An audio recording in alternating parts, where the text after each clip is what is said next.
Hi ಎಲ್ಲರಿಗೂ welcome back to Aishwarya YouTube channel. ಇದು part 2 Srini birthday log.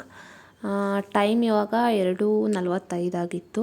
Srini school 3 ಗಂಟೆಗೆ ಬಿಡೋದು. ಅವನ್ನ ಕರ್ಕೊಂಡು ಬರೋಣ ಅಂತ ಹೋಗ್ತಾ ಇದ್ದೀನಿ. ಹತ್ರನೇ ಆಗುತ್ತೆ, ಹೋಗಿ ಬರೋದಕ್ಕೆ ಒಂದು ಹಾಫ್ ಆನ್ ಅವರ್ ಆಗುತ್ತೆ. ಹಾಗಾಗಿ ನಾವು ಸ್ಕೂಲ್ ವ್ಯಾನ್ಗೇನು ಹಾಕಿಲ್ಲ ಅವನನ್ನು.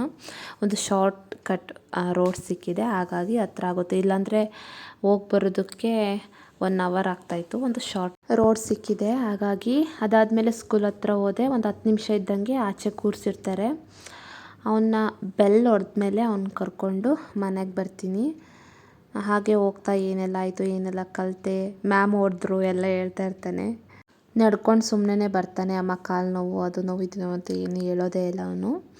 ಹಾಗೆ ಬೇರೆಯವ್ರು ಬಂದರೆ ಎತ್ಕೊಂಡು ಬನ್ನಿ ಅಂತ ಹೇಳ್ತಾನೆ, ಬಟ್ ನಾನು ಬಂದರೆ ಸುಮ್ಮನೆ ಬರ್ತಾನೆ. ಮನೆಗೆ ಹೋಗೋದ್ರೊಳಗಡೆ ನಮ್ಮ ಶ್ರೀಕರ್ ಇಲ್ಲಿ ಮೆಟ್ಲ ಹತ್ರ ಬಂದು ವೇಟ್ ಮಾಡ್ತಾ ಇರ್ತಾನೆ, ಬಂದ್ರಾ ಅಂತ.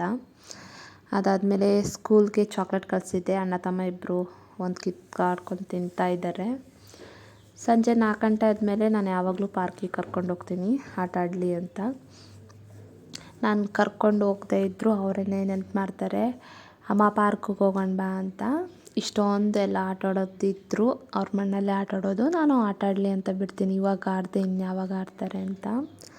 ಅದಾದಮೇಲೆ ಸಂಜೆ ಬಿರಿಯಾನಿ ಮಾಡುವ ಅಂತ ಎಲ್ಲ ಕಟ್ ಮಾಡಿಕ್ಕಿದ್ದೆ, ತರಕಾರಿ ಎಲ್ಲ. ನಾನೇ ಒಗ್ಗರಣೆ ಹಾಕ್ತಿದ್ದೆ, ಬಟ್ ಅಪ್ಪಾಜಿ ಹಾಕ್ತೀನಿ ಅಂತ ಹೇಳಿದ್ರು, ಅವ್ರು ಹಾಕ್ತಾಯಿದ್ದಾರೆ ಒಗ್ಗರಣೆಗೆ. ಹಾಗೆ ಇನ್ನೊಂದು ಏನಂದರೆ, ಪ್ಲೀಸ್ ಯಾರನ್ನೂ ನಂಬೇಡಿ. ಯಾಕೆಂದರೆ ನನಗೆ ಮೊದಲಿಗೆ ಒಂದು ಕೋಲ್ಡ್ ಡ್ರಿಂಕ್ ಕಳ್ಕೊಂಡಿದ್ದೀನಿ. ಅದನ್ನ ನಾನು ಕಳ್ಕೊಂಡಿದ್ದೀನೋ ಅಥವಾ ಮನೆ ಫಂಕ್ಷನ್ಗಂತ ಯಾರಾದರೂ ಕರೆದ್ರೆ ಅವ್ರು ತೊಗೊಂಡೋಗ್ತಾರೋ ಅಥವಾ ಮನೆಯವರೇ ತೊಗೊಂಡೋಗ್ತಾರೋ ಗೊತ್ತಿಲ್ಲ. ಬಟ್ ಪ್ಲೀಸ್ ಎಲ್ಲರೂ ಹುಷಾರಾಗಿರಿ. ಹಾಗೆ ಈ ಬರ್ತಡೇಗೆ ಬಂದಿದ್ದು ಒಬ್ಬರು, ಎಲ್ಲರೂ ಬರ್ತಡೇಗೆ ಬಂದರೆ ಚಿಕ್ಕ ಪಾಪು ಅಂತ ದುಡ್ಡು ಕೊಡ್ತಾರಲ್ವ, ಹಾಗೆ ದುಡ್ಡು ಕೊಟ್ಟಿದ್ದರು. ಆ ದುಡ್ಡನ್ನೂ ತೊಗೊಂಡೋಗಿದ್ದಾರೆ ನಮ್ಮ ಮನೇಲಿ. ಎಂಥ ಕಳ್ಳರಿದ್ದಾರೆ ಅಂದರೆ, ಮನೆಯವ್ರನ್ನೂ ನಂಬಂಗಿಲ್ಲ, ಯಾರನ್ನೂ ನಂಬಂಗಿಲ್ಲ. ದುಡ್ಡು ಹೋತು ಅಂತ ಬೇಜಾರಲ್ಲ, ನಾನೇ ಕೇಳಿದ್ರೆ ಕೊಡ್ತೀನಿ, ಬಟ್ ಕಳ್ತನ ಮಾಡ್ತಾರಲ್ಲ ಅದು ಬೇಜಾರು. ಸರಿ ಬಿಡಿ, ಹೋದ್ರೆ ಹೋಯ್ತು ಅಂತ ನಾನು ಸುಮ್ಮನಾಗ್ಬಿಟ್ಟಿದ್ದೀನಿ. ಬಟ್ ಹುಷಾರಾಗಿರೋದು ಮುಖ್ಯ. ಏನಾಗಲ್ಲ. ಹ್ಯಾಪಿ ಬರ್ಡೇ ಮುಂದಕ್ಕೆ